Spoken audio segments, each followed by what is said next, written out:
Hey, how are you? I'm Slice of Otaku, and I want to ask you, has Goblin Slayer changed?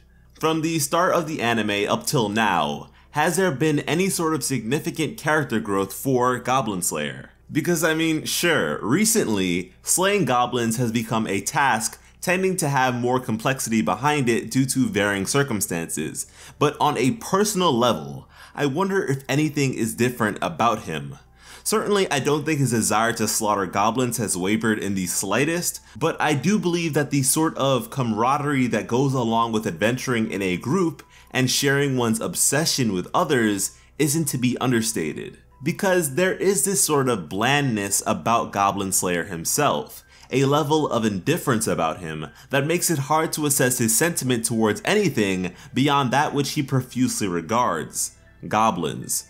But recently, the guy has displayed an interest in ice cream of all things, which in just about any other story just sounds so inconsequential, but here, it would seem to hold some sort of weight. Like I said in the previous Goblin Slayer video, this dude had been tirelessly taking up goblin quests for over 5 years, which doesn't even account for the years of training he underwent to prepare for such an existence. So needless to say, the desire to exterminate goblins had utterly consumed him, mind, body, and soul.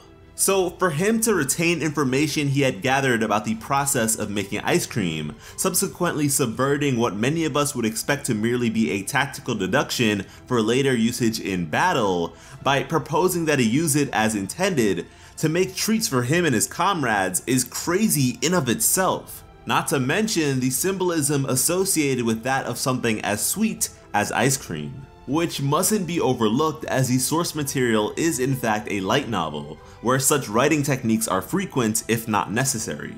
But then again, I suppose it could be argued that Goblin Slayer is simply adaptive. That as a master of adaptability, you could say that he's just rolling with the punches.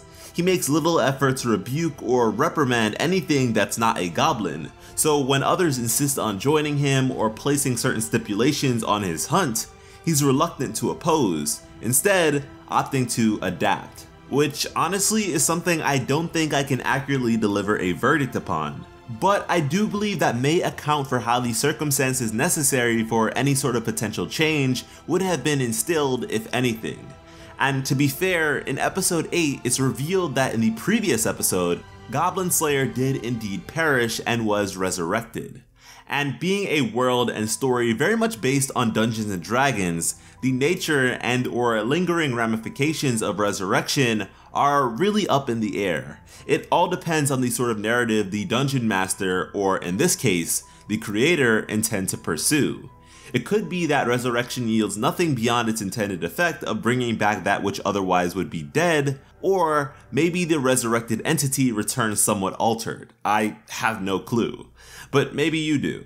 The question remains the same: has Goblin Slayer changed?